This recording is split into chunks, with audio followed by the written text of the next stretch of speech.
Hello, good afternoon, good morning, good evening, wherever you are in the world. Welcome to another 2K Drones, and it's going to be a good one today.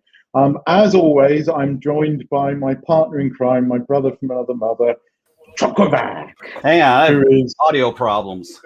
doing something with his laptop. This was an unexpected technical difficulty.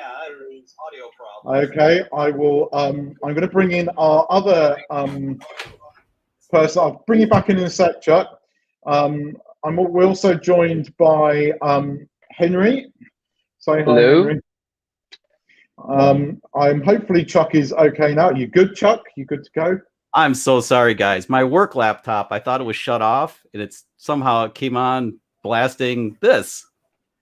Okay. In fact, I can hear it yelling. I can hear Keith in the hallway now. So, how's everybody doing today? I'm so sorry. This is just throw it in the bathtub. It'll be fine.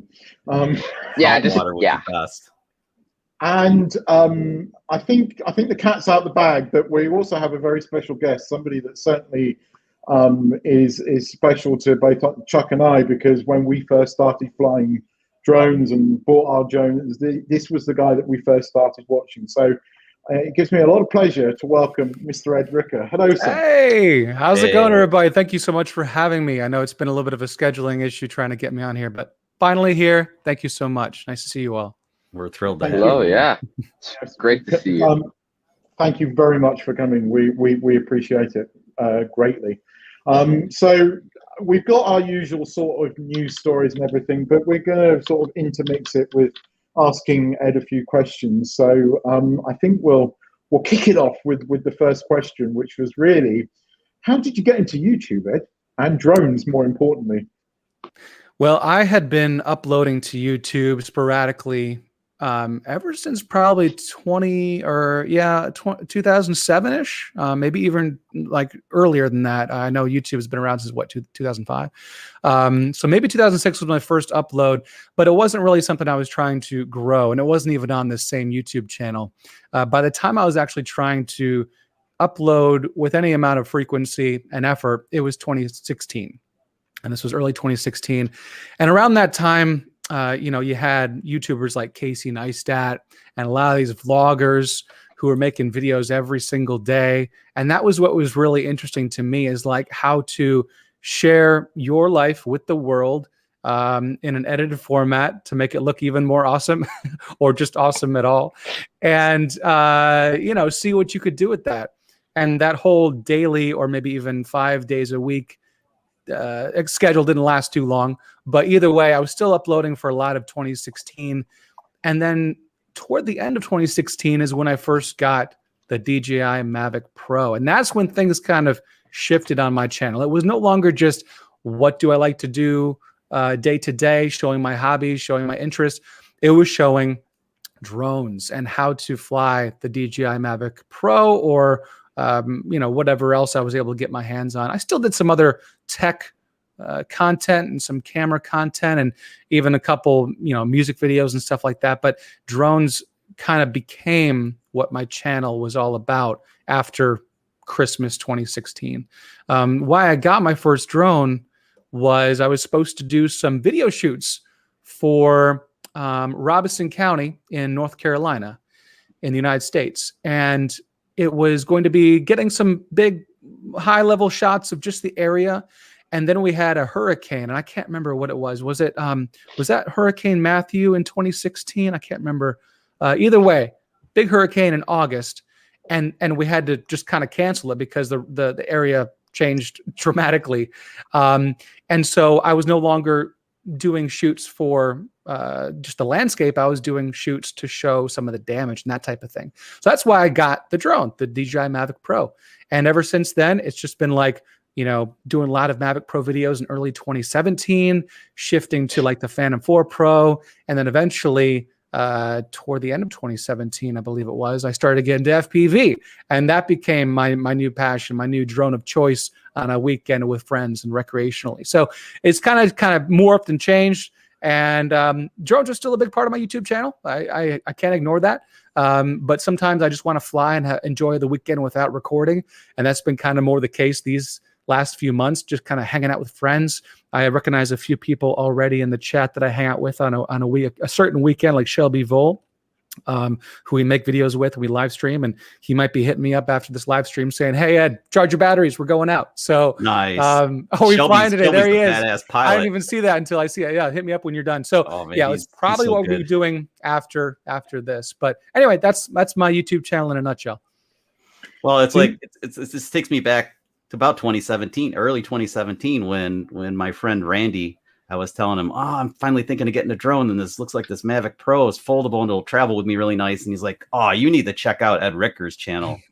There's this guy Ed Ricker. You got to see his stuff." So I jumped over to your channel, and then you had all the Mavic Pro stuff up, and I'm just like, order. First I ordered it, and then I started watching, and I was setting everything up, and you're showing me how to be cinematic. Me and everybody who watched your stuff, how to be cinematic, how to set the drone up, how to fly the drone, and even at your little flight test. We did the spinny, translate the pirouette, I think is what it's called, right? Pirouette, yeah. Yeah. So that was a lot of fun. It was one of those times where I started to create so many videos about the Mavic Pro that I started to realize, oh, my videos, my channel is all about the Mavic Pro. And then I felt like I had to keep making videos about it because that's where all my subscribers came from. And even to this day, to be honest, I think a lot of my subscribers still came for the Mavic Pro. And as I moved on to other things, I saw my viewership suffer a little bit. But it's one of those things where I got to have fun too. And I want to do what I want to do. And my interests change. So even though maybe I have 2, 3, 4% viewership on some of my most recent videos, it's like that's what I'm into now. And I have a lot of fun doing it. So yeah, I originally thought, am I creating a monster here? Am I boxing myself in with the Mavic Pro because that's what my channel is all about? I can't worry about that. It's been a long time since that worry, that concern. Well, you transformed into an FPV pilot pretty readily, Ed. I mean, you're a fantastic GPS drone flyer, obviously a pilot and cinematographer. I mean, I used to watch your late shots where you did the cinematography over that. There was like that lake. Yes, golden hour, and you taught me all about the 180 rule and all that stuff. But when you started flying FPV, it seemed like you turned it into more of it's still very cinematic. How you fly, your style is very smooth and. Well, thank you. Yeah. Well, FPV can be a couple different ways. You can be the flippy floppy, roll every 5 seconds, like really snap it around. And that's talent. That is practice. And that's great to watch. But also sometimes it's nice to fly a little more flowy, smooth, maybe open up the vehicle, your vehicle doors and blast some like really calm or epic sounding music and just fly more beautiful. Like, I don't know, it's a little bit different. And sometimes, if I got to the park and I had a little incident on the road, maybe a little, semi road rage or something, I'll start like turn on the metal music and I'll start really flying aggressively. But sometimes if I'm just out and it's just a nice day and I'm, it's golden hour, maybe I'll just fly more flowy, more smooth and just have more fun with it like that. I think I tend to fly a little more smooth. But I always also try to switch it up a little bit. And I do have an FPV drone, if you don't mind me showing you. Yeah. No, go ahead. If I'm flying an FPV drone like this is my Armiton Marmot 5-inch quad. It has a Hero 5 Session GoPro there. And that's an unstabilized camera. And so and it's very light, it's small. It lends well to more aggressive freestyle. It's very robust. It can hit things. It can hit concrete. It's probably not going to break. I have gone through them, a handful of them, but at the same time, it does well. It holds up. But if I want to do some more cinematic stuff, especially like some of my videos in Colorado with Sean Oz, who I'm sure everyone knows, then Ozzy's World, I might bring in a larger quad, and I don't have the GoPro in it, but this would be for more of a full-size GoPro with stabilization or maybe post-production stabilization applied, like real steady, to really create a nice, smooth action with the FPV camera or the action camera. And so it really just kind of depends what I want to do. If Shelby's in here and he wants to fly later with his wing, more than likely I'll bring something out like this, which is a lot faster. It's bi-blade. So not only more efficient with battery usage, but also faster top speed. So in that case, I might actually fly with him and keep up with him. If I'm just going to be dancing around some trees or, inside a parking garage or maybe in a bando, like an abandoned building, I might bring out the smaller quad with the Session 5 and bash that around a little bit. So Ed, how did you get into FPV? I mean, it was kind of like you were always a camera drone guy and you switched into FPV. By the way, I like that, Mike. Yeah, everyone liked the video. That's awesome. So yeah, have you ever heard of the website banggood.com? Yes. Yes. It's a Chinese supplier, I believe, a reseller. They do a lot of different products, but they do a lot of RC products as well. And back in late 2017, someone from there had just asked, "Do you want to review the Wizard, the SHEN Wizard X220?" I remember that video. And that was a very popular one. For FPV at the time, that was kind of like the Mavic Pro. It's like that was the most popular one to begin with people, was the Wizard X220. And I said, sure, maybe now's the time. I'd heard of FPV for a while, but I had always known if I'm going to get into that, I'm going to really get into it. And I got to kind of plan my hobbies beforehand. Am I going to have time for this? Am I going to have money to buy the actual real equipment to do it right? So when someone offered the radio and I don't know, decent, I don't even know if it's decent, but a relatively capable headset and the drone, I thought, well, let's go ahead and just try it out. So they sent it to me, bought a few batteries because I'm shipping from China. That'd be a headache to also ship batteries. So I bought the batteries and they sent me everything else. And I just flew it a little bit. Broke it my first day after about maybe 10 seconds up in the air. So that was a little rough. And I'll tell you what, so when I first tried a simulator back in mid 2017, that was Liftoff, and it's an FPV simulator. And you can try acro mode with, FPV and a radio and that type of thing. Yeah, well, I thought, okay, I tried that back earlier this year. I still have those skills, rusty skills maybe, but I think I'll be okay.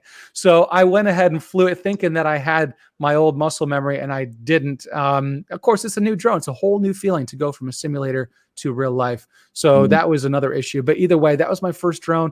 And ever since then, I've just been repairing that X220, which then started to get, upgrades, facelifts, and eventually morphed into my Armiton Marmot. That was, I didn't just buy the Armiton Marmot and create a new quad. That was basically just upgrading parts to the point that everything on it was completely different, completely new. And it just kind of created a whole new quad out of it. So that's it. And then in terms of how I keep flying, it's just like, that's just a passion of mine. It's easy to go out to the park and burn 12 packs. That's just, it's just fun for me. So, my first couple months, it was just always going out to the same park, as much as I could, and not leaving the park unless my quad was completely damaged or all my batteries were drained. So. I know exactly what you mean, because I now fly the DJI FPV drone whenever I can for fun. I don't tend to do anything with it. I just love batting it around. I know it's not the best FPV drone, but I'm still learning, and it's fun for me because I can fly it in sports mode and it's easy. I have flown it a couple of times in manual, but with the tilt leveling still on, or altitude level as they call it, and I'm getting better. I've got dyspraxia, so that kind of gets in the way a bit. It's taken me a long time, but I've been using Liftoff and the DRL sim as well, because the DRL sim's got a really good sort of tutorial in it. And I've been following all of those steps, and I'm slowly, whereas before I would literally nosedive into the ground every time, I can keep the drone up in the air and kind of make it turn and do things like that. And but again, going from the simulator to flying even the DJI in manual, it doesn't feel the same, but it does at least give you some idea of what you're doing. But I'm enjoying that drone. At some point, I'd really like to get in and start buying other FPV drones and learning how to deal with that. But I've got to convince my wife that I can. Well, and if you, I didn't mean to cut you off, Chuck. I was going to add to that. Simulator is a great way to start, but also the quicker you can move to a carbon fiber framed drone, the better. Then you'll feel a little more confident. This quad is carbon fiber, and it's I shouldn't show the bottom of it. That's got Very a certain tough. number, FAA number. So yeah, very, very tough. I mean, just throw it over there. Like they're so the FPV drone. they're just so tough that, and I hope it's okay. I think it is. But Yeah, no, it'll be fine. it's 2 years old, that frame, and it's been through so many concrete crashes and smacks into trees from high altitude or whatever. Like it just does not break. So, as long as you get a good quality frame, you're going to be okay. You might break a component or two inside of that, but for the most part, especially if you go Armaton, they have a warranty process if you do break it. So it's like free to, maybe $5 for shipping to get a new plate or something like that, bottom plate. Just very easy to, fly FPV and to crash FPV if you're working with carbon fiber as opposed to the DJI FPV drone. I think it'd be really cool if, somebody like Armatron came up with a kit to take the guts from your broken DJI FPV drone and mount them all on that frame. Yeah. Like the whole thing that got Keith and me into FPV was that DJI comes out with this hybrid that kind of it brings you in. Like Keith's told me so many times, it's like, come on, you're flying in normal, come on, you want to do sport, you want to fly sport mode, and then it just keeps egging you on.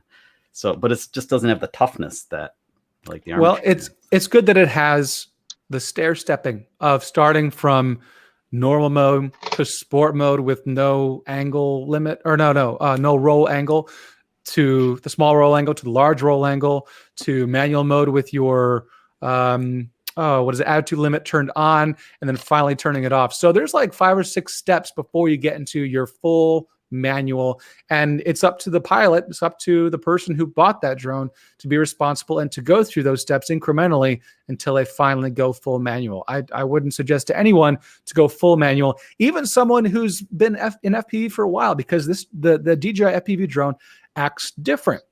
It has its own characteristics. You want to make sure it's going to react well with your radio. You want to make sure that your control rates are dialed in. So if you're used to having your thumbsticks react a certain way, or make the drone move at a certain speed, or flip or roll in a certain speed in accordance with how far you push that thumb gimbal, you want to make sure you set that up. And you don't want to just go into full manual mode immediately with the DJI FPV drone. I still haven't gone in the manual mode. I'm a chicken. In fact, I got liftoff. I picked up liftoff almost immediately and set the controller back, changed the springs and everything. And I think I've gone about 5 seconds without crashing is like a maximum right now. And then I get pissed off and I put it down, and I need to try again and again. But I've heard if you fly the FPV drone at a high altitude and set it more conservatively in manual, you can get used to it just doing that and be with a lower risk of destroying it. And you always and I think about the YouTube channel 808 State. I'm not sure if you know, he's in Hawaii. He's on the big island. Yeah. He's been on the stream. Been on here. Very good. Good. He's a good guy. He is, he's great with drones, but he had just started with the DJI FPV drone, and he flicked that into manual pretty quick.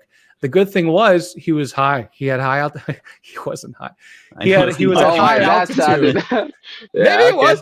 No, maybe he was at a high altitude. So as he was, possibly making errors or feeling it out, he was able to not crash immediately into those awesome, trees in Hawaii. He was able to self-correct and kind of find that sweet spot, as well as find that pause button so he can go back into normal mode if he had any problems. So anyway, that's pretty much the story there. And then, by the way, I want to show you one more project I'm working on. So as I was talking about, different FPV quads are designed for different things, and you guys are talking about cinematic FPV and kind of getting more of a cinematic shot. Well, my next project is this guy. So this is this is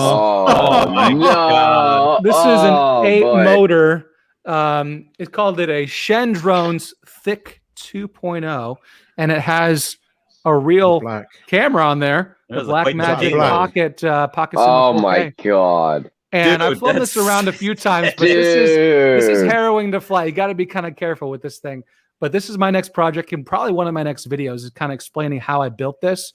Maybe it's actually best to be on this side because of all the stuff back there. But either way, and then the battery is also pretty huge. This is a 5,000 milliamp hour battery. That thing. It's like a car battery. I can get about maybe 7 minutes, maybe 8 minutes conservative flight off of this, but I should be able to get some pretty awesome footage. And I'm just now diving into the possibilities of it, you know. Are you using the DJI digital system, or are you flying that analog? Yep. So at the front we have the air unit right there. Oh yeah, I thought cool. I noticed that. And then the antennas come out. Let's see if I can spin this around. That's one of the antennas. That's the other antenna. And I'm using a different control protocol though. I'm using Crossfire, which is something that I add to my radio. So in that case, I have my Crossfire antenna there. I have a GPS module if I need to return to home for some reason. These don't actually return to home very accurately, but they'll get you back within control range, which is nice. And let's see. Yeah, that's pretty much it. A beeper just in case I do crash this and have to find it, but I don't really intend to crash this. I don't intend to flip it. I don't intend to ever be inverted with this quad unless there's a problem. I mean, it should never do this as far as I'm concerned. This is always going to be a level flying quad for chasing vehicles or for getting some other cool shots that a normal GoPro on a smaller FPV quad couldn't achieve. What is the top That's my next project. speed of that thing, Ed? What's the top speed? What's the estimated? Oh, wow. Top speed? Oh, hold on a second. Hold on. I was wondering why I couldn't hear you. Plug in my headphones. There we go. I don't know what y'all were saying while I was talking. I'm sorry about that. Oh, it's okay. I was wondering. It's all good. My own technical difficulties. What the top speed of that drone is? It's not my fastest drone, but partially because it's just so heavy. I think if I were to take off the camera on top, and we might have a higher top speed. According to GPS, it was saying about 75 to 80 at almost a full throttle. I'm still getting a feel for it. So when I have the big camera on there, I'm not trying to full throttle for a long length of time. But maybe with a good tailwind, I could get maybe 80, 85, as opposed to my other one, which could approach 100, especially with a good tailwind. So it really just kind of depends what you're flying and what you need to do. Yeah, but for chasing cars and stuff, like when you did that, you had that live stream with the Subarus and stuff. The Subaru Club came down out of the parking garage. Yeah. That'll have audio and everything too, I'm guessing. Yeah, it will. Now it's still going to be really loud. I mean, you'll hear mostly the drone sound, but perhaps a vehicle would be louder. Actually, so Chuck, I got a copyright notification on one of my videos. And I looked and I said, "Oh, who's a re-uploading my videos?" And then I see it's you, and maybe I don't know, maybe you, I don't know who else, but maybe I think I just saw Chuck on Art's channel, and you were showing my video chasing that vehicle on the ice lake in Colorado. And of course, that's fine. That's great usage. I don't care about that. I was just concerned someone was re-uploading one of my videos. Was that me? In that video, I don't think I can. Oh, anyway, yeah, I'm sorry that happened. No, I don't care. No, that's completely fine. It was just a notification like, hey, someone's showing your videos. And so I thought, oh, well, let's see who it was. So you guys were talking about my shot there. And if you can hear behind the music, you can hear the motor sound behind the FPV quad sound in the GoPro, which I thought was pretty impressive, because usually if you put a GoPro on an FPV quad, that's all you're going to hear is the motor noise and the prop noise. So to actually hear the motor noise of the car behind that or on top of that was pretty impressive. So in that case, maybe I would hear a Subaru or something over that. Yeah. Well, that's what was so sick about that video. You could hear like, how the car, I was just loving that. I was just so impressed. I was like, wow, with the amount of noise, the amount of wind going on, we could actually hear the vehicle. That was impressive to me. So. I know what you mean by the YouTube thing, because Chuck, I got it when one of my videos was on Geeks Varna. I got a warning saying somebody's playing your video. I was like, yep, it's fine. Yeah, no, it's awesome if that's the case. Sometimes you'll get someone who's re-uploading your videos and they're trying to create their own channel using other people's content. That's when it becomes a problem. But no, show my videos all you want, Chuck. Don't worry. I'll ask you first. Take him in. Put him up. It's not my style to it's not my style to do something first and ask for permission. I usually ask for permission rather than take a chance. That wasn't the point of me bringing it up, Chuck. You go ahead and do you. I get it. Anyway, that was great though. I really love that session. I was sitting there just glued to my monitor watching. These guys are awesome. And then Shelby's flying and everything. Yeah. Well, we were just driving by. So that was with Sean Oz in Colorado. We were just driving by and we were going to get a shot of the lake. But then I see these people, just carving it up with a vehicle. And I thought, okay, now we finally reached the pinnacle of FPV is chasing a vehicle. So drifting on an ice lake. I thought, okay, that's something I've never done before and haven't seen very much either. Let's stop. And so luckily, even though we were on our way to the airport, we stopped and got that. Got to take the opportunities when you see them. Fair enough. Couple of comments. Are you going to the spin up?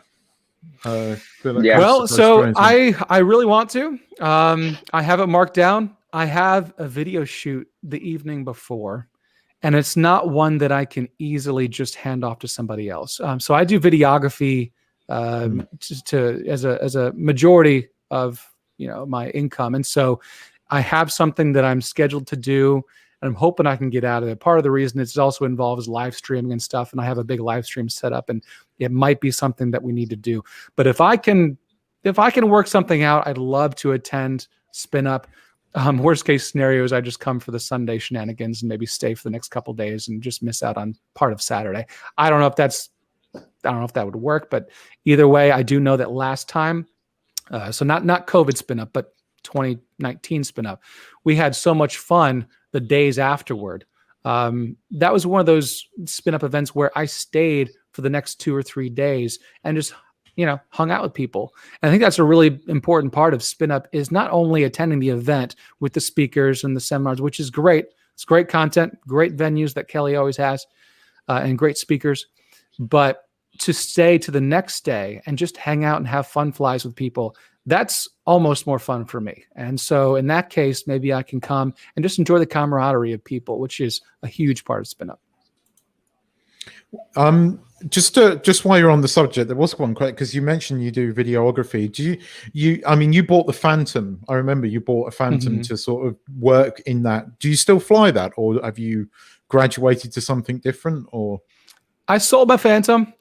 It was something that I never enjoyed. I enjoyed the camera. The camera was great. I liked the dynamic range of the camera, the look, the features. I liked the 4K 60, which up until maybe a year and a half ago, we really only had with the Phantom 4 Pro. Like the Mavic 2, we could only do 4K 30 and that type of thing. So 4K 60 was really special for the Phantom 4 Pro. But then I ended up selling it in favor of the Evo 2 Pro 6K. And so that has your 4K 60. That also has your 6K 30, or realistically 5.4K 30. It has great dynamic range. I think the controller suffers a little bit, but now we have the smart controller coming out, which I have yet to get my hands on, but hopefully soon to test out. And so then in that case, we might have an even better experience with the Autel Evo 2 Pro 6K. So yeah, right now, pretty much the Autel Evo 2 Pro 6K. And then as a backup, or just switching it up as another option, I also have the Mavic Air 2S. And between those two, I get my 4K 60, I get good dynamic range, I get good flight time. And I just really appreciate the color gradability, especially with the Autel, and the 5.4K 30 that we can get with both drones. Wow. It's I've been looking at that Autel smart controller. It's certainly It's not small. It's not small, no, but I kind of like it. I do like it. Yeah. Unfortunately, you can't get auto drones here at all, but I would like to fly one just to see what it's like. But yeah, me I love too. I love the Air 2S. I mean, I really am loving that drone. I'm kind of, I think it's the camera, but and there are a few issues with it that need tightening up, but the camera on it is awesome. And I've never had a camera until now, because I had the Zoom. I never got the Pro for numerous reasons. But now that I've got that 1-inch sensor and the ability, I mean, the photographs that you can get out of it as well, it's just, really, it was beating really cool the Evo 2 Pro 6K at night. So I think I prefer photography with the Air 2S. Nighttime photography, sensor. I should say. Yeah, and it has, I can't remember the name now. Maybe it's like a smart photo mode or something to that effect, where it really is able to mesh a couple different modes together and kind of intelligently chooses the right one to use. And it gets it right a lot of the time. The Autel Evo 2 Pro 6K was doing better at night in video mode, however. So it really depends what you want to do. In the United States, we can finally fly under Part 107 at night with the appropriate anti-collision lights and the appropriate training. And that's great. So I'm actually now open to the idea of, how well these drones perform at night versus before, where you had to go through a waiver process or some other, long process. And it kind of made it to the point where I didn't really even want to deal with it. So now that we can do that, yeah, I'm actually excited. I was flying at around dusk, maybe right after sunset back on Thursday for a client as well. And that was great. Didn't have to really worry about, we're getting close to sunset, got to wrap it up. We could continue on with that any collision strobe on there. So I watched that video. It was interesting. I mean, the video was definitely better out of the Autel drone, but I'm impressed with the sort of video that you can get. For me, not having a drone that you can see anything at night, to get what I've been able to get out of the Air 2S is, yes, I'm glad I've got that drone. In fact, I had, because I bought the Mavic Air 2 literally 4 weeks before they announced it. So I've got an Air 2 and an Air 2S, but I've got 6 batteries, so that's, but I like having the extra batteries. Oh, it's always good to have extra batteries. By the way, Drone Viral in the chat was asking if I still have my Mavic 2 Zoom. Nope, I sold that. I sold my Mavic 2 Pro. I sold my Mini 2. I pretty much only have the Autel Evo 2 Pro 6K and the Air 2S. That's pretty much it for camera drones.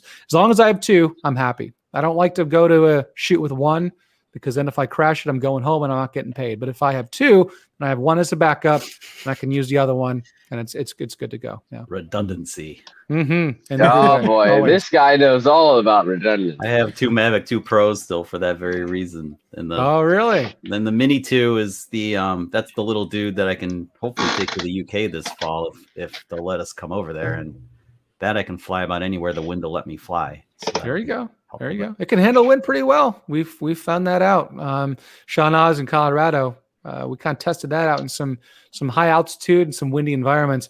Couldn't deal with 12,000 feet with high wind at Loveland Pass too well, but that was a very rough day that I think almost any drone would have had difficulty flying.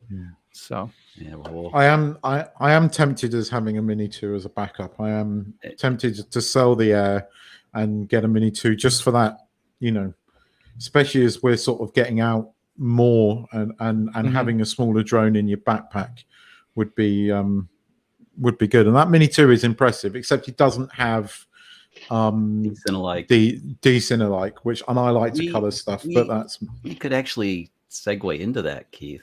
If you I was kind of trying to go that way, yes.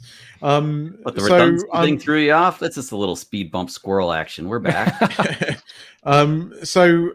Henry has got some stories for us. But first off, really, I think the big news this week was that we've been talking a lot on this live stream about the DJI Mini SE, and it all of a sudden appeared here. Literally, I walked into a shop and there it was. But surprisingly, it's using the old remote. So effectively, it is just a Mini. But it's not coming to the US. Now, all the reports and the leaks that we saw said it was coming. And I think this is very telling at the moment that DJI might have more issues selling their drones in Europe and the US than is apparent. But Henry, do you want to sort of take over and take the lead on this? Yeah, so the DJI Mini SE has been released in a couple of different countries, Thailand, Malaysia. Not exactly sure exactly where, but I think Brazil as well.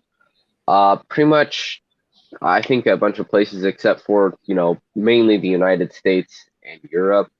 And pretty much all of North America. So it's interesting to see, because it's almost like nothing is official, because they released it on their website, for Brazil and Thailand. But then, like, recently, I believe this morning, all of it was taken down. And now when you click on those links, it takes you to a 404 error.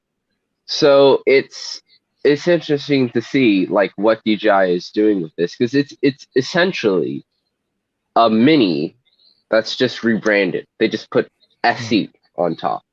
It's kind of weird. Yeah, it's the old controller, which is weird because some of the leaks show the new controller. But The Russians. yeah, made drones.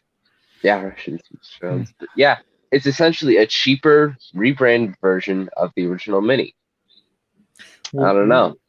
We were very concerned about it because we felt that a really cheap drone would get into the hands of people that wouldn't treat it with the respect that you need to really fly drones with. And that was one of our big fears. But now the news this week and then again today, so it was out on sale, it was on their website, and then it's just disappeared. I don't know if it's disappeared out of the shots, but this is very typical of DJI not being very communicative, and it is a cultural thing. And I don't know what's going on. It's weird, and I think there is things going on behind closed doors because they definitely intended to launch it in the US. They definitely did. Oh, for sure. There was, Yeah, we had the Walmart leaks and all that kind of stuff, and then it was at Walmart, and now it's off of Walmart's website. Wow. That now goes to a 404 error. Wow. No more sightings of it in the United States, North America, and Europe. Everything is in, Russia, Brazil, Thailand, mostly Malaysia. It's a very, very weird release. It was almost like it was official, but unofficial. Like, it's so weird. This is incredibly weird. The one here, I mean, it is a Mini, but it is using Mini 2 batteries. I think Bill said in the comments, and that's true. It is Mini 2 shell, yeah. But it's using the original Mini Wi-Fi controller because we saw it photographed with the Air 2 style controller, Mini 2 style controller, but nowhere. It's the old controller with it, and it was there. I was so surprised because I double took because there was a big sign saying Mini SE, and I thought I sort of was seeing things, but yeah, there it was. Keith, where was your camera? Where is our vlog of this? Yeah, well, unfortunately, go back. Pictures or it didn't happen. Yeah, pictures or didn't happen. Go back. Unfortunately, I was in there to register for a vaccine, and I wasn't really there to do filming. It's okay. Go back. You can go back. Go back. I trust you. Still hot. Go back. Yes, maybe. I don't even know. By today's news, they could have withdrawn it again. We just don't know. Yeah, I know, right? And then that brings us on to something slightly different because again, DJI, I'm not sure if DJI have got problems selling any of their drones, but then we've had another, and I put this in heavy inverted comments, Mavic 3 leak, and I'm going to bring up Henry's shared screen. I really think that's a Mini 3, but that's just... I agree with Chuck. I think this is a Mini 3, which is far more likely at the moment, and we know it. If you've got a Mini 2, I think the only thing that's going to really be different on this, unless they're hiding something, is the fact that it's going to have a forward-facing sensor, which is what the Mini 2 was meant to have, but they couldn't get it to work in time. As the more I study those pictures and I hold the Mini 2 in my hand, and this is another good, Henry pointed this out. Yeah. So I'm gonna point it out again. So essentially, see the top shell right here in these photos. See how there's like that big notch in the front and those two little notches in the back. It's exactly like this photo. This is it. This is the top shell, and there is someone's hand behind it. So now we have a sense of how big it is. Right. And if that's what I'm saying. Look at Chuck, that's what I'm saying right there. If I hold it, it's it's exactly like this. Yeah, and the proportions of the fuselage and everything, or the hull, if you want to call it, are very similar to that is that top shot. It's very similar to this. I really think it's more likely to be a Mini 3 than a Mavic 3. All speculation. I agree. Going on the chip shortage and it's going to get worse before it gets better. I don't think we're going to see a Mavic 3 this year. I think it's probably been delayed.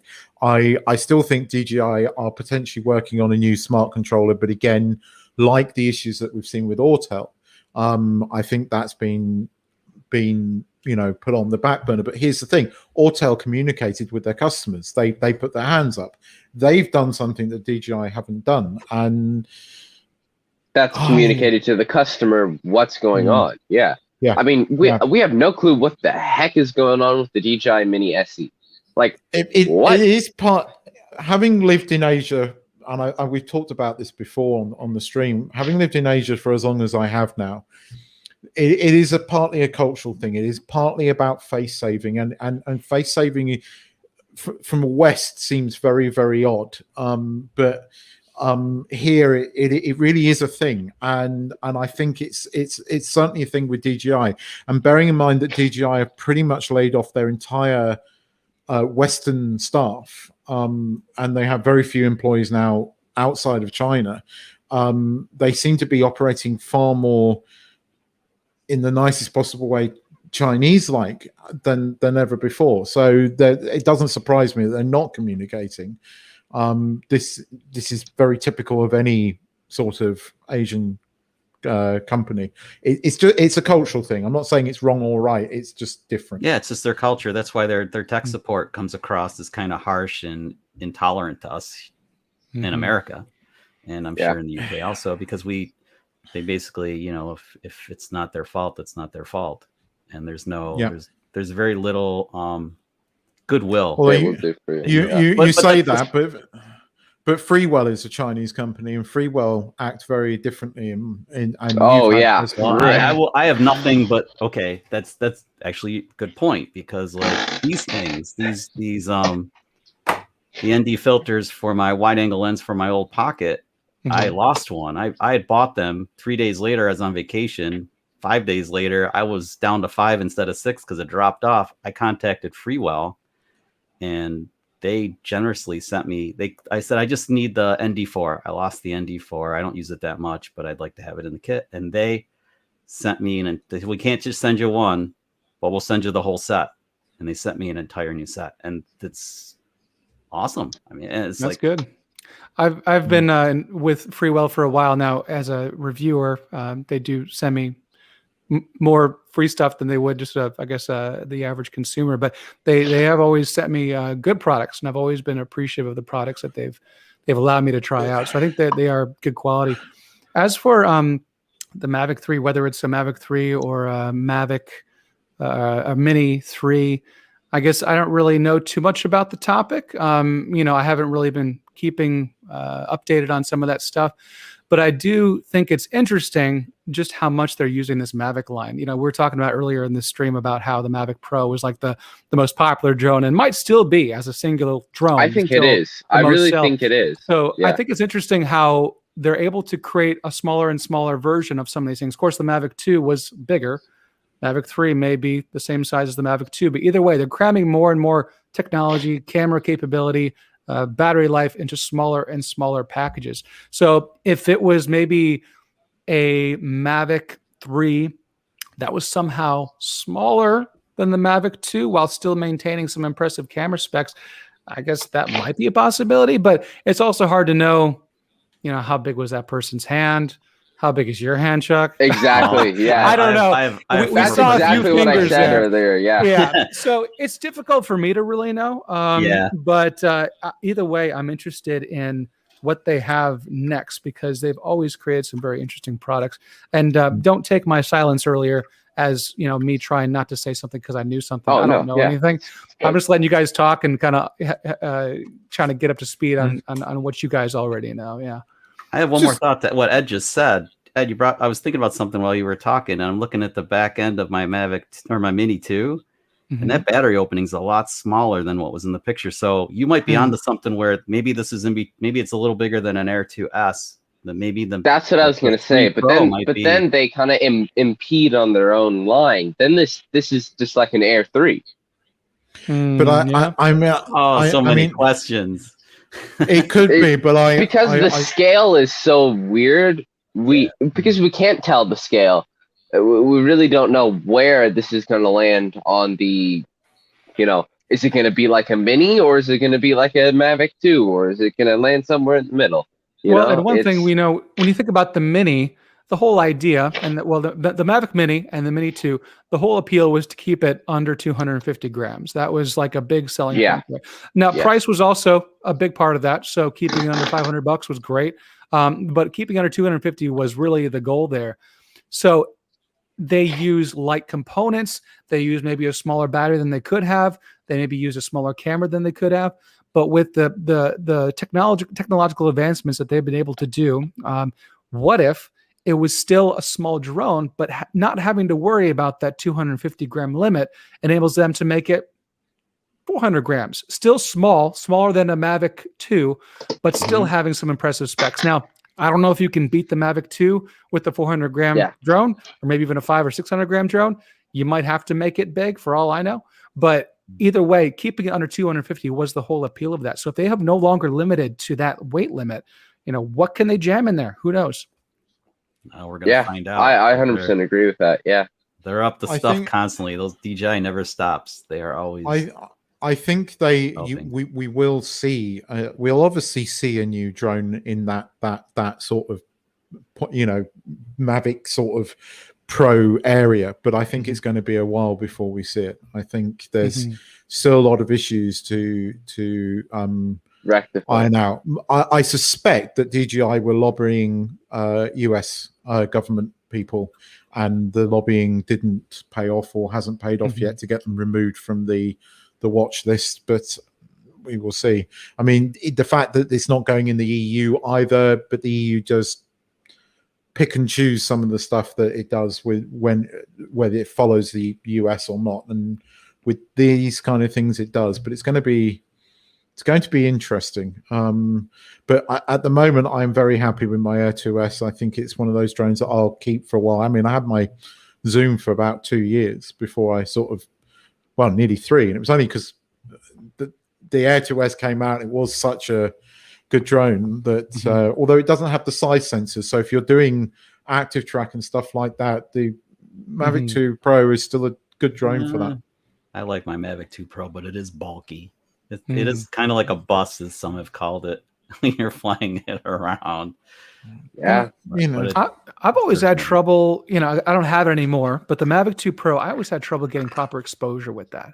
I was always a little too bright, and I don't know why that was the case. But my Mavic 2 Zoom, I was always able to get just perfect exposure. Made a lot more sense, and I was using the DJI Smart Controller with both, so it was the same screen I was looking at. But for some reason, my Mavic 2 Pro always seemed to it would blow out the highlights a little more, and I would always have to make it darker than I thought I had to. And that was always kind of strange. I will say, though, the Mavic or the Autel Evo 2 Pro 6K also has that. I almost said issue, but I don't know if it's an issue. It might just be a learning curve. But where I always have to kind of make it darker than I think I need to. And then when I get on the computer, I see, oh, wow, yeah, it still is pretty bright, almost too bright still. There have been a lot of skies I've blown out thinking I had it and I didn't. Yikes. Yep. That's one of the worst feelings ever. You get back with your footage and it's not what you thought. All blown out, yeah. Oh, man, I still struggle with that, just to follow the 180 rule and everything. And the Freewell VNDs are my savior most of the time. And then an adjustable aperture on the Mavic 2 is helpful too. But the handheld stuff, But they still haven't blown out. I was going to say, Audi in the chat, he said use histogram. I should use that more. Sometimes I'll do overexposure warning over histogram. Sometimes I'll forget that little histogram's even there because I'll see my zebra stripes and I'll think, okay, I got this. But that's something I need to trust more, is some of those tools that they give you. I think maybe that's the problem with the Mavic 2 Pro. You should be using the Pro features, which are involved, included in the other drones anyway, but maybe more so important with the Mavic 2 Pro and the Evo 2 Pro 6K. I'm pretty sure it was your video that I watched that taught me how histograms work. And the way histograms work is with the drone, with the DJI drone, is almost a little bit different than with a pro, like a professional camera. I was doing a shoot a week or two ago with one of my friends who had hired me, and he has these Sony XF7, I think that's what it was. Either way, very high-end professional drones, more than what I use. So I was like, wow, this is incredible. And I had almost forgotten that in that case, his histograms were operating a little bit differently. Could it have been a waveform monitor? I don't know. But either way, it was like, oh, wow, back to this. Because with the DJI histogram, it kind of works a certain way. And then you go back to a professional camera and everything's set up completely different. I think, whoa, this is interesting. Had to kind of relearn some things. I think I know what you're getting at. Certainly, I've seen a couple of the sort of red cameras and stuff, and yes, it does kind of work differently. There's one thing that we wanted to just talk about quickly, and this was this, or at least Chuck wanted to, because this for you guys, all three of you, this is a thing here. Not so much at the moment, but the FAA Trust program. Chuck, do you want to give us a bit more info on this, because you know more about this than I do? Well, it kind of caught me. Shame on me. It caught me by surprise about a week or so ago, and I didn't realize it was mandatory for recreational pilots. But here in the United States, if you're going to fly recreationally, whether you have your 107 or not, you have to partake and take this test. And it's the cool thing is it's free. It doesn't cost 1 cent. They let you go back over and over and over again and again and again. You can't fail this test. All you have to do is just, it's such a great idea by the FAA to do this, to educate drone pilots. And I was thinking when I took this test a week or so ago that, well, with the Mini SE coming on, like this thing's going to be on Walmart shelves. There are going to be millions of drone pilots coming out, and they're not going to know anything about the rules. So now I was thinking, wow, this is like perfect timing. This thing's coming out. Everybody's going to learn the rules and be just maybe safer pilots, because we want to save our hobby, right? I mean, it's like, it means a lot to us, and we hate to have a bunch of knobheads come in and screw it up for us. So I'm not saying that they would be knobheads, maybe, but it's harsh. But anyway, so this thing, it's good for life. When you take the test, it's good for life.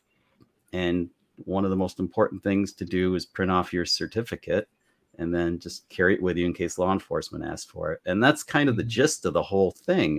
It's not hard to do, and you just kind of do it, and it's free. And that I have one link for one site that actually does it here. Let's see if I can share my screen, maybe. So I mean, you've done it. Have you done it yet, Ed? Or yeah, I did it a couple days ago. Well, maybe a week ago now. I can't remember. Maybe a day or two after it was released, and it was something that I found out through our fellow YouTubers. And I thought, oh, interesting. It might have been 51 Drones, whose video I saw. He keeps us up to date very nicely on a lot of these topics, especially FAA. Yeah. So I think that was the first time I heard of it. And yeah, very easy. 5 minutes. Can't go wrong. Can't lose. Can't fail it. Free. Why not? And then I keep a copy in my bag upstairs. I keep a copy in pretty much every drone bag. I just print out like 5 copies. So very, very easy to show a police officer, whoever. Although, to be honest, I normally fly under Part 107 rules anyway. Even if I'm out recreationally, I'm like, well, might as well consider myself Part 107, because I might use this on my YouTube channel, or I might end up selling this as stock footage. So, as a Part 107 holder, I can kind of just choose to fly Part 107 all the time. But anyway, go ahead, Chuck. I see what you got. Well, no, thanks, Ed. It's all really good stuff. And I felt the same way. I fly 107 all the time too, because it's just easier, because it keeps my options opened. So, but still, I mean, if I want to have it like you want to have it, just in case, because it's. And if you have 107, this test is a breeze, just like Russ said. Oh yeah, it's a piece of cake. I mean, I don't know if it took me just 5 minutes. I think it took me 15, but I was multitasking, but I didn't have to study or anything. I just went right to the exam, boop, and then took the exam. And I think there were 2 questions I got wrong that I went, stupid. It seems a more advanced version of what they've done in the UK, because now certainly for the last few years, when you buy a DJI drone, and I think this is of any drone, you have to, you get presented a list of questions which you have to answer correctly before it will allow you to register the drone. And even if you've bought the drone, so like I have my Mavic 2 here, I took it back to the UK, and then those questions kicked in the minute I got to the UK. So it was GPS sort of triggered, and I couldn't fly the drone until I answered the question. I mean, they were easy. There were simple ones that are, you know, logical. I don't fly your drone into a person kind of questions, but I suspect this is something slightly more advanced, but it almost seems sensible. This seems like a sensible solution to something which maybe the rest of the world should do. It's too easy, and it's perfect. It's you know, I get frustrated with the FAA from time to time, but this is just a great idea. I think it's a great idea. Yeah, for all hobbyists, and this includes all hobbyists. And I know, by the way, Ed, you're right. Russ at 51 Drones, his video was phenomenal. Just going through it, and he made a point of saying he wanted to go through it really quickly because he felt like he wanted to get right to the point, which is another thing that personally I struggle with. You may have a lot of flyers who just got a drone and might have seen that video just as one of the first videos that pops up on their recommended list or something. So yeah, to keep it short and sweet is a good idea. Also, just to keep the test short and sweet like that as well. Not charging is a great idea. I'm so glad. Sure. And then also not able to really fail unless you give up. But why would you even do that? I got a few wrong just myself because I was clicking too fast because I'm like, I got this. But I'm also fresh off my Part 107 recurrent.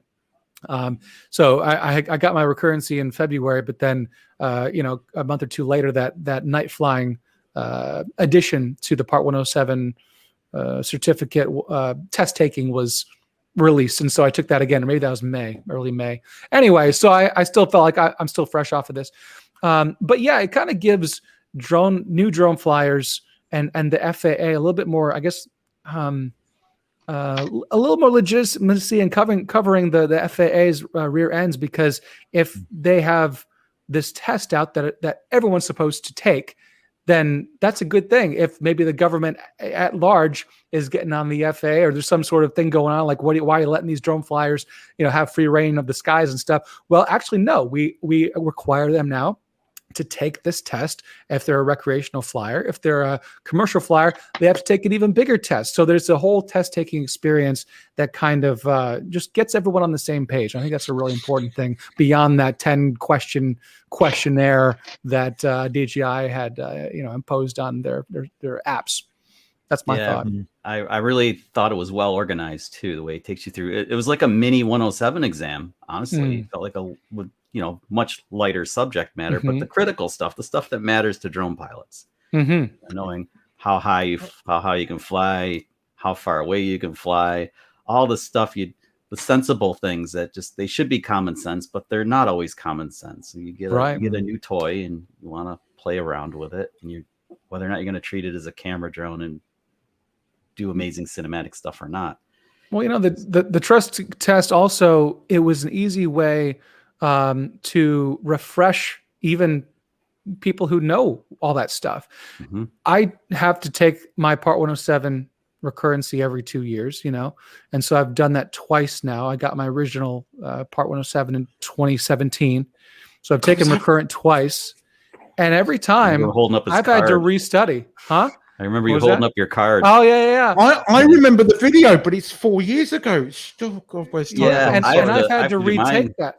And I've had to restudy, and a lot of those concepts, like, I mean, of course, this isn't in the trust exam, but sectional chart reading and some of those weather concepts or whatever's still included in the recurrency, I still have to study, and I spend a couple evenings every 2 years brushing up, and I'm surprised at how much I have forgotten.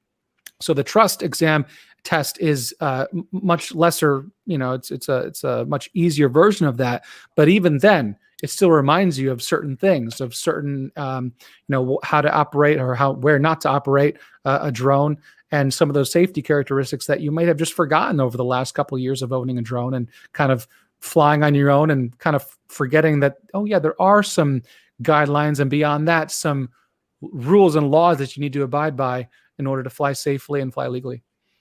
So you did your recurrent early to get the night waiver. This is a little, I guess, it's a little bit of a squirrel thing, but I personally took the 107 a year ago, March. So mine expires this coming March of 2022. Gotcha. But I was like you, thinking of studying and taking the Part 107 recurrent early so I could get my night waiver.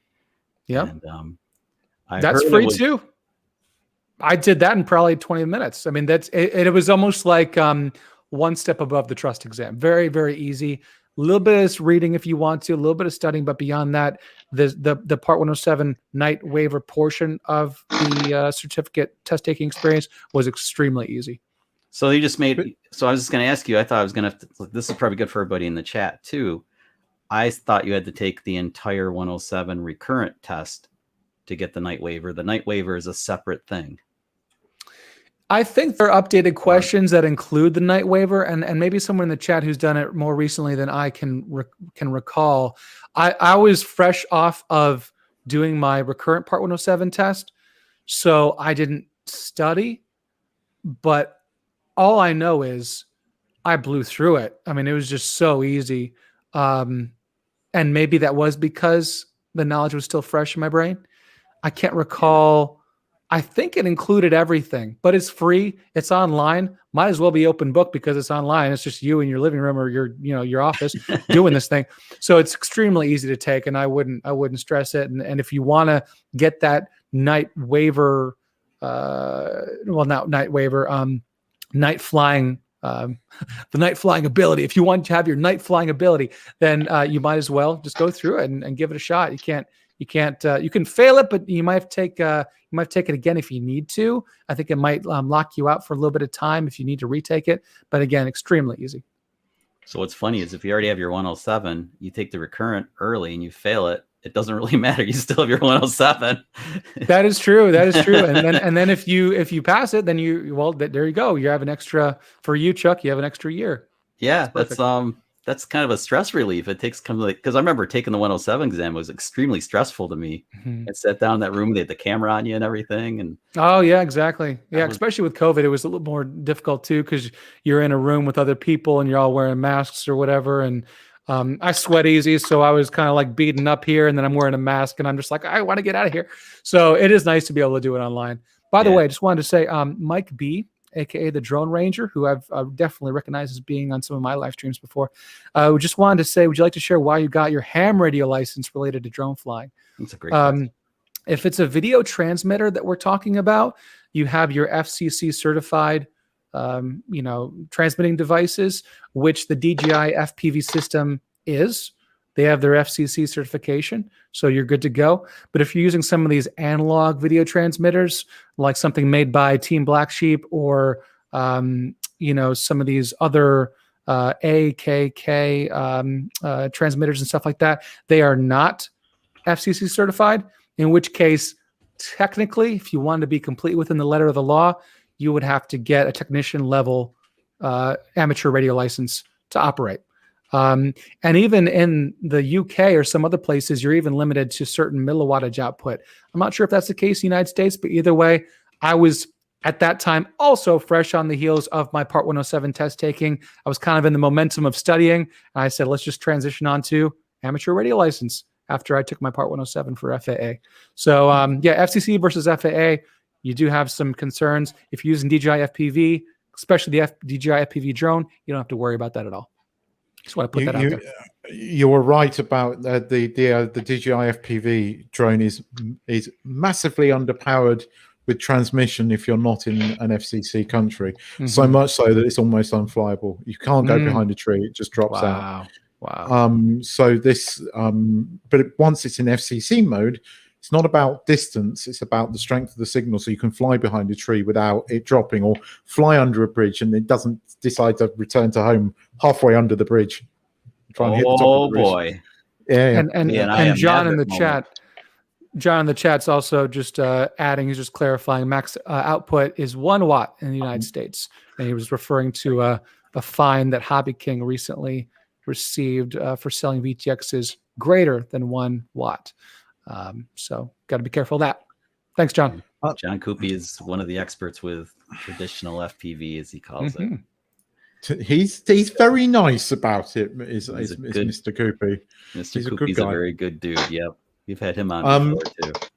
Just before we go, I just want to talk and ask you one more question, Ed. But Chuck and I and Henry have been sort of thinking about doing a section on this stream, and we talked about it a couple of weeks ago, and we've sort of held off on it because we knew that Ed was hopefully going to come on, and because Ed taught us pretty much everything we know when it comes to cinematography and using drones for that kind of thing. We're going to start discussing about using drones and cameras and GoPros and Osmo Actions and Osmo and pockets and everything, and it's going to become a regular section on here.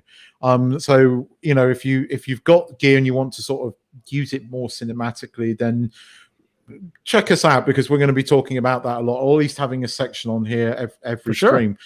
But there is one question that we had left, because we pretty much covered everything. If you could offer one tip to new GPS camera drone pilots, what would it be?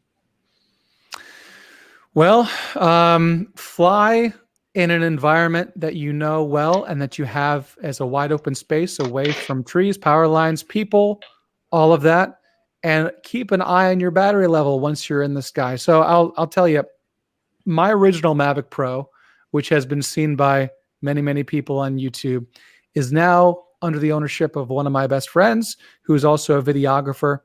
And he's hoping to get his Part 107. He's going to be using it for some realty stuff. He confided in me about his first flight with that drone that I wasn't present for. I had done a video about transferring ownership to him, and I gave him a kind of a rundown on how to fly it, but he kind of was afraid to fly it, and he didn't want to fly it until I guess he was ready. One day he finally brushed up on some of my videos and then took it out, and he wasn't monitoring his battery level. He was flying a little bit further away and then realized he couldn't get back in time, and he ended up landing in the woods because he was flying over trees and just wasn't really paying much attention. So I'm glad my old Mavic Pro is still okay. It lives to see another day.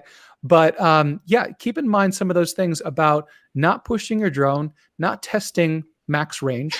I have another friend who, whenever I first got my Mavic Pro, he's like, "How far can you go?" And like that shouldn't we all be have your that first, one friend. Yeah, that shouldn't be the first thing you think about. The first thing you should think about is fly within a close proximity of yourself. Always stay with a line of sight, maintain a line of sight, and land well before your battery gets to 20%. Just be smart about it and don't push your limits. Rarely push your limits, but only push the drone once you're familiar with it and you know how it acts and operates normally. And that'll first of all bolster your confidence, because you're not on a motorcycle 100 miles down, 100 mile an hour down the road. You're in a parking lot with some traffic cones. You're just kind of testing out the experience first before you go a little more crazy. So and that should also help you fly more, because you're not white knuckling it and you're not stressing yourself out.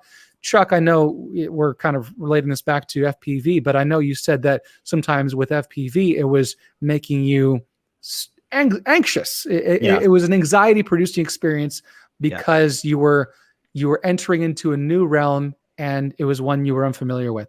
So if you can kind of mitigate that whole feeling by putting some of these checks and balances into what you plan to do, your first, second, third, fourth, fifth flight, I think you're gonna have a much better experience. So that's what I would suggest there. If you want to relate this to how to get a good video shot with your first couple flights, then I would suggest just making sure that you record in bursts. Sometimes, and I was guilty of this when I first started, is recording the entire time I was up there. And I had 20, 25, upwards of 30, if I was flying conservatively, minutes of recording on my SD card. And it was all manner of overexposed, underexposed, jerky, reframing.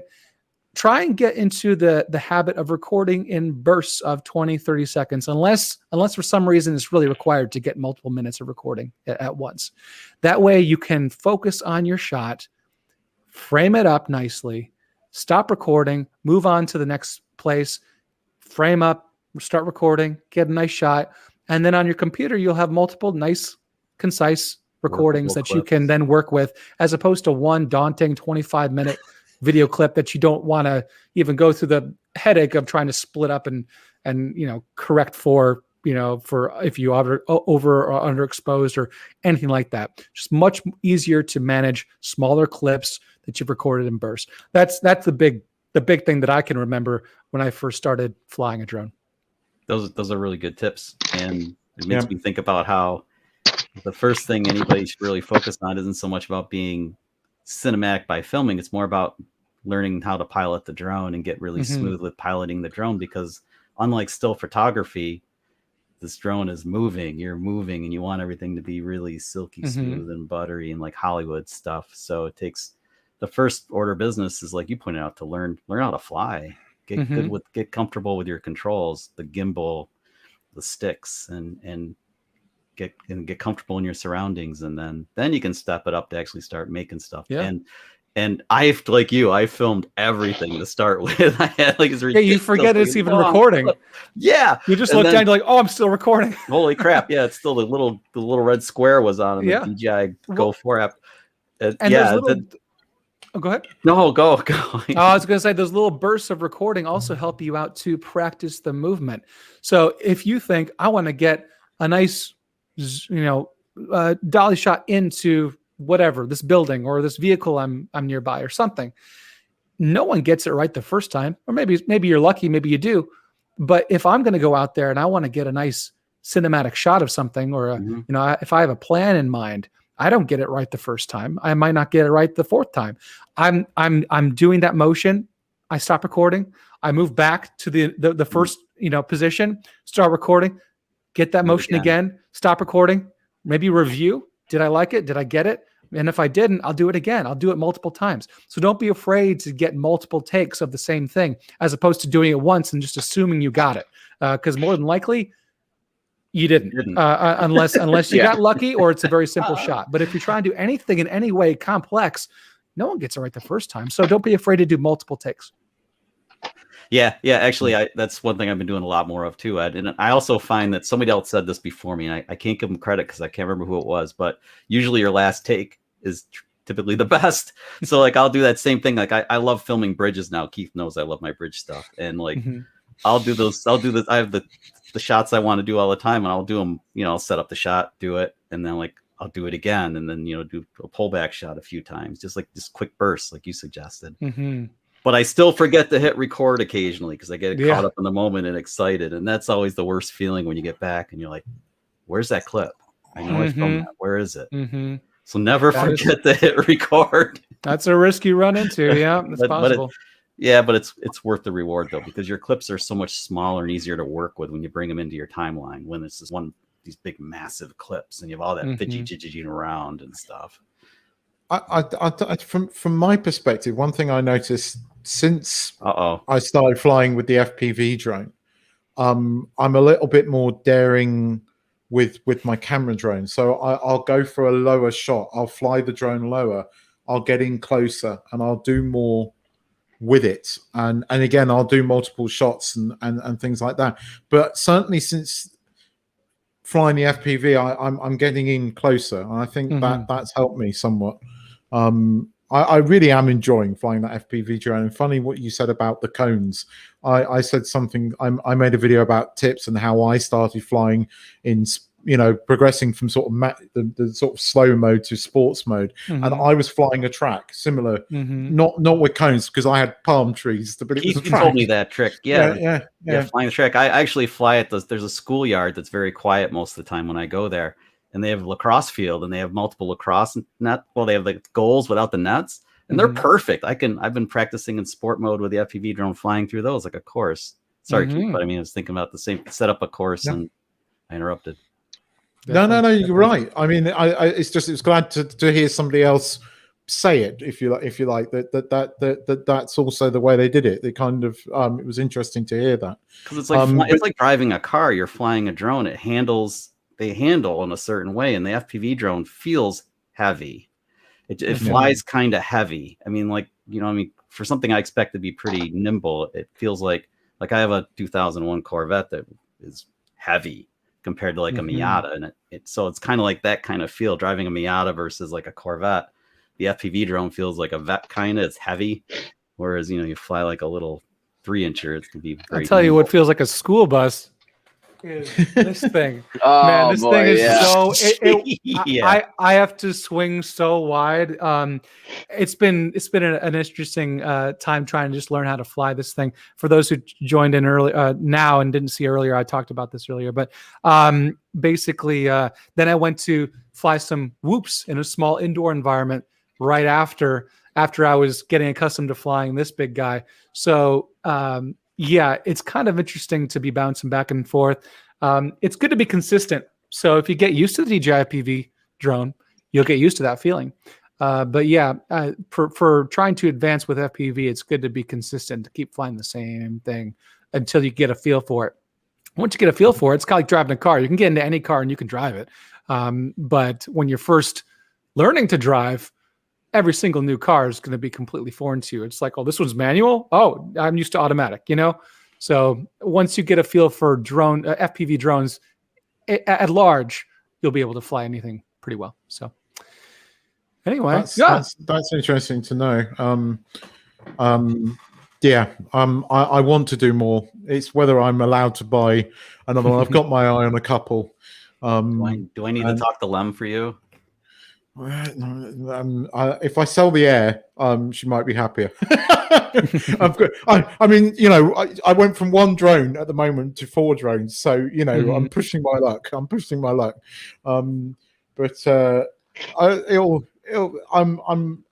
love flying. I love that rush. I love the goggle view. I love flying through stuff, and I find it, it's fun. I love flying drones and being creative with them. Don't get me wrong, but there is something. I know what you mean by FPV. There is just nothing else quite like it. It scared the crap out of me the first time. I felt like it was be all claustrophobic because I was so used to the Moverio glasses. I mean, I know you've tried them and used them, and I love those things because they're more airy, but the immersiveness scared the crap out of me, and it took a lot for me to get past that. So being enclosed completely with goggles is definitely a lot different, and then realizing you can't see behind you, so you're always moving forward. We talked but about eventually you start to realize your spatial awareness, especially in a place when you've flown before, you start to really be able to map it out in your mind, and then you're more confident of the fact that you can't see behind you, because you already know the space, and the dimensions of your drone, and you know how close you can get to something without hitting it. You eventually start creating this map in your mind of not only your drone through space, but the space itself. And that makes it a lot easier, a lot more enjoyable, I think. Did you suffer from motion sickness when you first started? Maybe a little, but I was also using pretty boxy goggles that were pretty immersive to begin with. I was always sitting down, except for my first flight, which I stood up, and you can see in the video I'm doing this, like I'm looking at the goggles, and I'm all over the place, or ducking. So when I started to go under something, you'll duck. So after that, I bought a chair, and I would take that chair everywhere. And it's kind of funny. I would be flying like in a nature environment, and I would have my chair. It looks very weird. I'd be positioning myself. Maybe I had to be around a building, so I'd take my chair around the other side of the building, for video clarity's sake. I'd just be sitting in my little chair. But now I stand for the most part, and it's a lot more fun to stand because then it opens up your possibilities. It's also like if you're flying behind you and your video's crappy and you're standing, all you got to do is just turn your body a little bit, as opposed to sitting. It's like, oh, all of a sudden I'm in a chair that I can't really turn easily without taking my hands off the sticks, and that's worrisome. So yeah, standing also looks pretty cool when you're orbiting yourself. It creates a cool shot, and so there is a little bit of just a cool factor to standing for me anyway. Nothing beats standing at the edge of a cliff and FPV flying around you. So anyway, it's a good time. But yeah. Oh, Keith, I was going to say I maybe have just a minute or two more. Yeah. Yes, but I know. If there's anything else we can do to wrap up, but what do you got for me? Well, I was just going to say thank you so much for coming on. I mean, Chuck and I are not, and I think Henry as well, and we're not just saying this. I owe you a lot, but personally as well, because I think I mean, you know, I lost my mum to cancer 3.5 years ago, and my wife sort of told me that I needed to do something, and I got into YouTube partly because of you, and I had a drone, and I thought I can do something. I can talk. I'm confident enough that I can talk in front of a camera, so why not? But a lot of that was watching your videos and your style, and I think one of the things you should do more tutorial videos because you are really good. You have you're really good at it. You're calm. You have a calmness that certainly I resonated with. And you look like my boss as well, which is kind of weird. No, but my boss is one of my best friends, so that was one of the other reasons why I kind of gravitated to you. But for me personally, I'd just like to say thank you for all the videos you have made because they helped me greatly. Oh yeah, they really did.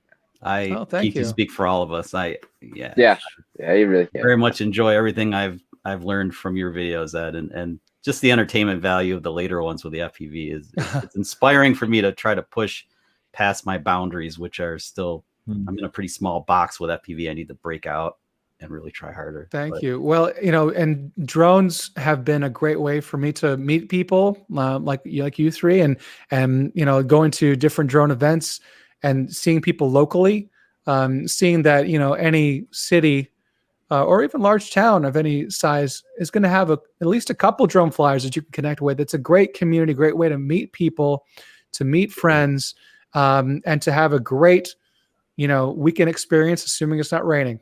So any good weather weekend is going to be great for drone flying. And I tell you what, drones have gotten me out of the house and into nature and into other environments and seeking out beauty and, you know, just golden hour and that type of thing way more than I would have if I never had a drone.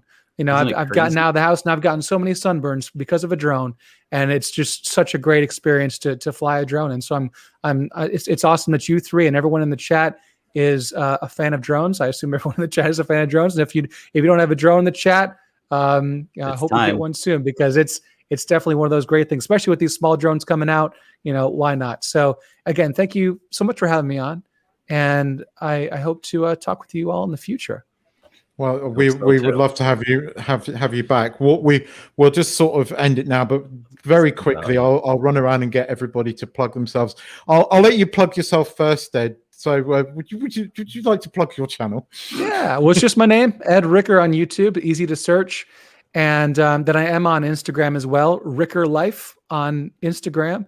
And that's probably a little more FPV related. But I do post some GPS type camera drone content as well. But yeah, Ed Ricker on YouTube is the main one. Thank you. And Henry, just before, just one programming note. Henry's got a few things that are going to be clashing for the next couple of weeks, but we're going to try and work something out. But we'll figure it out. One way or another, Henry will still have a presence on this stream, even if he is away. But Henry, plug your channel, buddy. Yep, it's Henry Robotic. I do a lot of drone leak videos and camera leak videos, DJI and GoPro and all sorts of stuff. I'll review a camera or drone if I can get my hands on it. So yeah, go check out my channel. It's just my name, Henry Robotic. So yeah, thank you. Perfect. And thanks for having me on as always. Oh, you're one of us now. You're one of us now. You've been assimilated. And yeah. And my buddy here, Chuck. Go on, buddy. You know, we talk about, Ed brought up the community thing, and Keith and I met thanks to Asha Droning On, and Keith's halfway around the world from me. He's in Thailand. I'm in Syracuse, New York. And we have people in the chat that are on Drone Viral. Jesse, he's in Europe, and we just have, it's so cool. I've met so many awesome people that were all brought together by drones. And anyway, it's been so inspirational to me to be a better drone pilot, to be more cinematic, because of these guys telling me, oh, look, they'll candidly tell me, that shot kind of was crappy, Chuck. You could do it differently if you did this way, maybe, you know. So anyway, my channel is Covaction Dronography, and the stuff I primarily have done in the past was all drone music video type stuff. But I started dabbling in some how-tos, and then more recently, my wife she likes what I do, so like now she wants to be part of it. So now we're vlogging, and we're going to see where this journey takes us next. So please check out my channel if you haven't already. It's Cove Action Dronography. It looks just like this, the logo. There you go. Yep, I recognize it. And tuning in. And Ed, thanks for my- being on. Really, thank you Yeah. very much. It's really Keith, awesome. let's plug yours. Didn't mean to cut you off. Well, I run the K Spot and I do sort of drone videos, camera videos, vlogs. I do a bit mixture. I haven't really sort of settled on one thing. I enjoy the sort of creative processes of everything. I've got another video coming up soon, hopefully, because me and my wife are going on a night safari in search of wild elephants. So hopefully you'll see that video if we don't get trampled, but that could be interesting. Yeah. So, Viral. yeah, looking forward to Be that careful. one. Oh, we will. We're going up with our man with the shotgun again. So I wouldn't mess with him on a dark night, put it that way. So I'm looking forward to that. But anyway, I again, thanks, Ed. Thanks for joining, buddy. Yes, thank you. Thank you. We appreciate it. And thanks to everyone in the live chat. Thanks to everyone that's commented, liked, and taken part in it. Really, really, really enjoyed this one. I was looking forward to this one. Oh, me as well. So it's a big thrill to have that on. yeah, it's been fantastic. So guys, we'll be back in 2 weeks. So we will see you then. But everybody say goodbye. Bye. Take care. out. Bye. See ya. See you. Thanks for watching, guys. We'll catch you in the next one. Bye-bye.